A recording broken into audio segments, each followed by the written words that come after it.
दिनै चिरां जिल्ला दुलाराय बर' फरायसा आफादा जिनाखि हाबाफारि आखायाव लादों बे जेनाखि उथ्रिसारनो हानाय बिथांमोनखौ बरायनायजों लोगोसे जेनाखि समाजनि बेरेखा जौ जुवा ड्राग्स बाहायनायनि एगेन्स्टै जेनाखि मोनसे एवारनेस प्रग्राम बेफोरखौ सावनानै जेनाखि मोनसे बिदिन्थि होदों बेयो जोबोद बाख्नायथाव प्रग्राम। मानो होनोबा जोंनि ससाइटियाव जोङो जोबोद थारमाने गुलुं गुजुंखौ नुनो मोन्दों।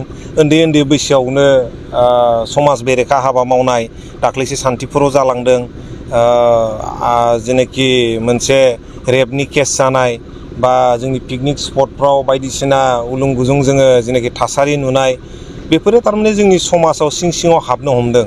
बिनि थाखायनो जोङो बे जौ जुवा बा ड्राग्स बाहायनाय बेफोरनिफ्राय जुदि जोङो गोजानाव थानायनि थाखाय एवारनेस प्रग्रामफोरखौ लानो हायोबा जोङो बेफोरनिफ्राय एसेबाबो जोङो रेहाय मोनगोन होननानै मिजिंथिनो हायो।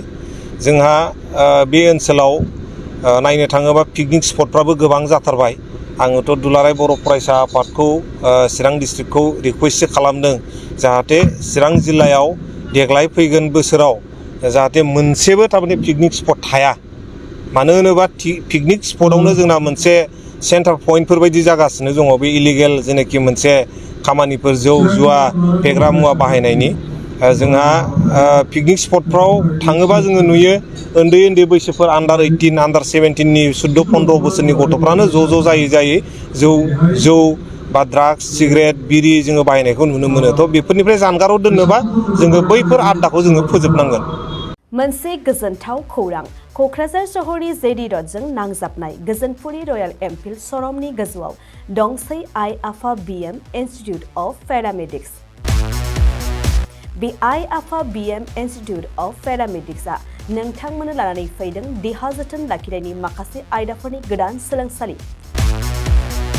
10+2नि उथ्रिसारनाय बिजाथि एबा फरायसाफोरा बे पेरामेडिक्सआव गावारि सोलोंथाइखौ लानो हागोन।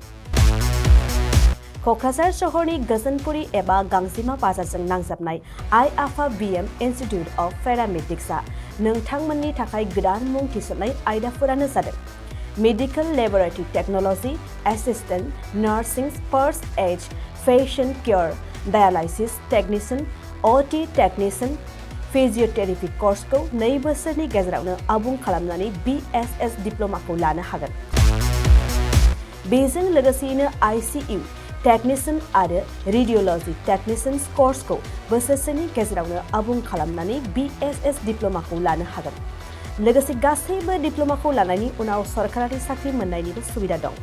जुदि नोंथांमोना बेफोर कर्सनि थाखाय गोदानै मुं थिसननो गोसो दंब्ला आइ आफा बिएम इन्स्टिट्युट अफ पेरामेडिक्सनि नैबे मबाइल नम्बर 9821663110 एबा 6002559220 आव थोंजों सोंना ला।